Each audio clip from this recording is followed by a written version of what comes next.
Welcome to Homeschooling Outside the Box, the podcast that encourages and equips moms who homeschool an outside-the-box child. Today I'm going to kick off a series on homeschool rhythms. So one of the most frequently asked questions I get is, how do I structure my day? Or some variation of that. In just a minute, we're going to start at the very beginning with the idea of morning time, but first I want to give you a snapshot of what you can expect from the series. You want to know the key to a confident homeschooler? Rhythms. Over the next few months, I'm going to talk about rhythms or pillars that will help you to create a homeschool that works for your family. These aren't rigid schedules that need to start on the minute. A rhythm is more of a flow to your day that leaves room for flexibility, the inevitable meltdowns, and prompts from the Holy Spirit to move in a different direction. A pillar is something that provides essential support, and when you have even a couple of reliable rhythms built into your homeschool day, you'll find that things run a lot more smoothly. This isn't the first time I've talked about rhythms on a podcast. There's an episode on nurturing the preschool years where I touched on this, but I'm going to expand on the idea for school-age children now. That being said, if you have littles in the mix, or if all of your kiddos are under the age of 7, you might want to head over to that episode. I will link to it in the show notes so you can check it out. Now, I want you to think of the pillars I mentioned in this series as being a la carte. Some days we do them all, some days we don't. There is an ebb and flow to life that should be honored, and as homeschoolers, we have the freedom and privilege to do just that. Different seasons look, different. It's okay if your days don't look all the same. Doing all of these doesn't mean that you're more successful than you were on a day when only half of them happened. It just means that your homeschool looked different that day. And if your days seem to always run off the rails of how you want them to look, consider these rhythms something to help you get back on track. So what is education anyway? Let's start with the premise that education does not come in a box. Teaching your children does not mean completing every checkbox of a curriculum, nor does it mean sitting at a desk or a table for an allotted amount of time. So what does education mean? Maybe more than you think. Nelson Mandela said it is the most powerful weapon which you can use to change the world. In their book, Educating the Wholehearted Child, Clay and Sally Clarkson say that the goal of education should be to raise spiritually mature children who have both the will and the skill to learn and the desire and ability to keep learning. Charlotte Mason called education an atmosphere, a discipline, and a life. She unpacked that idea by saying this: seeing that we are limited by the respect due to the personality of children, we can allow ourselves but 3 educational instruments: the atmosphere of environment, the discipline of habit, and the presentation of living ideas. That's from A Philosophy of Education. All of these examples show that education is about much more than textbooks, standardized tests, and hours clocked. Education, in short, is the cultivation of a person. With this definition, the sky is the limit. Education is everything and anything, and though you may have limited resources, state standards to meet, or specific subjects you must teach, and indeed should teach, your child's education does not begin and end with the 3 R's. Reading, writing, and arithmetic are certainly necessary skills, but there's no one perfect way that they must be taught, and they are only the beginning to what you can give your child. So now that we're all on the same page, let's kick off this series with the first part of the day. Morning time is a phrase coined by the great Cindy Rollins. Surely she's not the first person to ever put these 2 words next to each other, but the idea that it represents, the coming togetherness of it, can largely be attributed by the homeschool community to her. Pam Barnhill calls it morning basket, and she has an entire website dedicated to the practice. In episode 46 of this podcast, Melissa McMahon referred to it as their together time. Others call it symposium or daily basket, removing the time constraint of the morning. Whatever you call it, the idea is to gather together and learn together. We tend to call it morning time because we do indeed do it in the morning. I know some people are into eating the frog first thing and even start with math. I cannot imagine. But the only time I eat the frog is when I have a dentist appointment. The way I see it, we all wake up on empty and need to be filled. Truth, beauty, and goodness are what fill the soul. And although math is true, good, and for some people, even beautiful, it's just not nearly as enriching for us as something like poetry, devotionals, or composer study. We are a family of slow risers. We are PJs and fireplace and a cup of something hot morning people, especially in the autumn and winter months. I keep our materials in a basket on a living room side table that is just one step away from the adjoining dining room where we have our breakfast. This way, if it's a cozy kind of morning, we can have morning time in the living room. If we're up and at 'em, we can meet at the table and eat breakfast at the same time. Either way, the basket is nearby. I like to use this time for the riches or enrichment subjects. In a Charlotte Mason education, these subjects include things like hymn study, composer study, picture study, Shakespeare, lower science, habits, and poetry. You could certainly tailor it to fit your family, though. Perhaps you all want to learn how to knit or learn a foreign language together. Or maybe you watch CNN 10 every morning. Or maybe you're praying for the whole world, one country at a time. These are all things that my family has incorporated into morning time in the past years, but for simplicity, I'm going to stick with the ones I listed above. Because I often attach our morning time to breakfast, I try to choose subjects that don't require a lot of writing, if any, on the kids' part. We rotate the subjects, not doing every one every day, in order to spread a feast, as Miss Mason so aptly calls it. Children of all ages, yes, preschool through high school, are welcome to enjoy morning time. It lasts about 30 minutes for us, but it is varied depending on age and ability. The trick is to make sure that you have a captive audience. When you start to lose them, it's time to wrap it up. So here's what a typical week might look like for our morning time. Monday, hymn study, habit, and lower science. Tuesday, devotional, composer study, and Shakespeare. Wednesday, devotional, picture study, and lower science. Thursday, poetry, habit, and lower science. And Friday, devotional and nature study. So now let's talk about each subject broken down, keeping in mind Charlotte Mason's 12th principle that education is the science of relations, and that the overarching goal is to make connections and form a relationship with the ideas presented through the study of the following subjects. Now, I'm going to throw a lot of practical information at you over the next few minutes. Just skim over what you won't use, mentally store it for later, or adapt it to make it work for your family.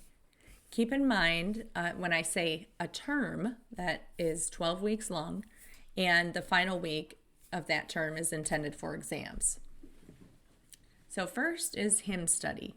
So we choose one hymn to learn each term. Our goal, to be able to sing the hymn and become familiar with the story behind it. So broken down, that looks like this. Week 1, I introduce the hymn by reading them a short biography. I have linked to what books we use in the show notes. If you want to find out what those are, just head to the show notes and you can click on the link right there in your podcast app, or you can go over to cindyrunna.com and read the entire blog post. Okay, so after we read that biography, I hand them a piece of paper that I've typed up with the lyrics to the hymn, and then we sing along to our preferred version on YouTube. And I've created a playlist just for hymn study. So then weeks 2 to 10, we sing the hymn together. That's it. That's all we do. We just sing the hymn. Week 11, we listen to the playlist to review old hymns as well as new ones. And week 12 for exams, they sing the hymn to me. All right, next up is habits. So we choose one habit to work on each term. Our goal is to grow in character. So weeks 1 through 11, we follow laying down the rails lesson by lesson. This is a really great resource. Please do head over to the show notes so you can click on it and check it out. It's through Simply Charlotte Mason, and in there is listed every possible habit that Charlotte Mason ever mentioned, and they have it broken up by habit, and each habit has about 12 lessons, and there are poems and stories and scripture and conversations to have and questions to ask and great quotes and everything pointing your child toward working on that habit. So there's a parent book to explain how to do habits, and then there's also a children's book, which is what you read to the child. So I recommend buying both. Okay, and then week 12 for exams, we reflect. So I celebrate how they've grown in that habit, and then they're invited to comment on what they've learned about the importance of this habit in their life. Next, lower science. So we choose 1 or 2 topics to cover each term. The goal is to nurture wonder and explore the world God made. So I call it lower science because in the years 1 through 6, so about 1st through 6th grade, we study science together using living books. I don't teach a separate science to each child when they're this age. Older kids transition to independent study using Apologia or something comparable, and they're exempt from this part of morning time, but mine usually end up hanging around because they enjoy what we're studying. Over those 6 years, we cover an overview of creation. We cover the earth, trees, animals, birds, insects, fish, water, flowers, and the human body, all through reading living books. Weeks 1 through 11, we read from a living book, and I ask my children to narrate back orally or do a sketch in their nature journal after or during the reading. When it's applicable, they can build or create something. So I'm thinking of the time we put together a skeleton when we were studying the human body. Week 12, for exams, we pick 1 or 2 main ideas for them to describe, and they can do this orally or written. So an example might be if you're studying trees that term. So you could ask the young ones to tell about how some leaves change each season. And then the 3rd or 4th year child might be asked to compare a deciduous and evergreen tree and give some examples of each. And an older child could explain photosynthesis. All right, next is devotional. Pick 1 devotional a term, sometimes carrying over terms. So our goal is to grow spiritually. We usually work through 1 or 2 devotionals per year, and then we have a special devotional time during Advent. And for this, there are no exam questions. Composer study. We choose 1 composer to study each term. The goal is to become familiar with the composer and enjoy his or her work. Week 1, I introduce the composer by reading a short biography. Picture books are also a great option when you're looking for a short biography. Then I have them narrate back to me about the composer's life. Weeks 2 through 11, we listen to a different piece by the composer each week. And week 12 for exams, they hum their favorite piece and name it if they can and tell a little about the composer. Next is Shakespeare. Yes, if you're new to Charlotte Mason, Shakespeare is actually his own subject. So we study 1 play a year, and we usually do this in the summer. We don't have a lot of other subjects going on. We do homeschool year round, so it's just kind of fun to do Shakespeare in the summer. So our goal is to become familiar with the bard and enjoy his work. Weeks 1 through 11, we use Shakespeare in 3 steps. This is another resource available from Simply Charlotte Mason. And then week 12 for exams, they tell back orally or written their favorite part of the play, and then they can compare it to other plays if you've done other plays. Picture study is next. We choose 1 artist a term to study. The goal is to become familiar with the artist and enjoy his or her work. When possible, we use picture study portfolios.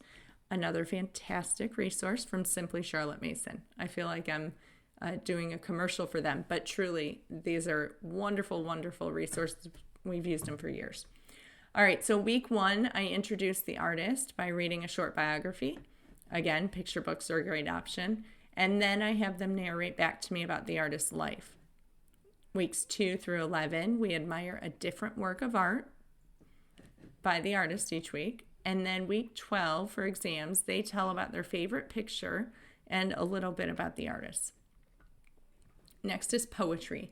We usually read through one collection per year.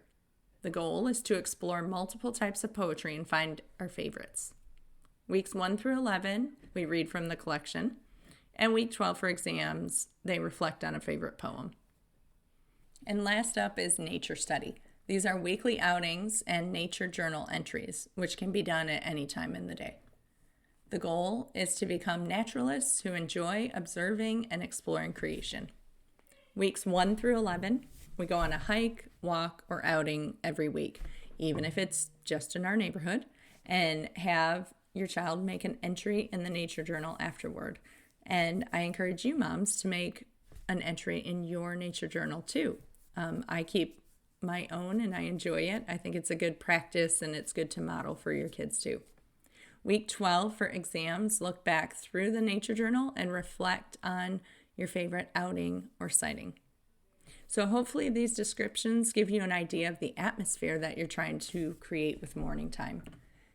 These are all areas of study that will enrich your homeschool and nurture your child's soul. Remember, you are a part of your family's homeschool, and these activities can certainly help to fill your pitcher as well as provide an ample variety of living ideas for your child to feast on.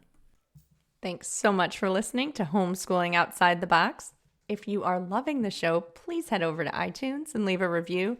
This is a great way to help other moms just like you find encouragement in their homeschool with their outside-the-box child as well. For more encouragement, be sure to head to cindyrenna.com and you can check out some great blog posts as well as a shop that will help equip you on your homeschooling journey.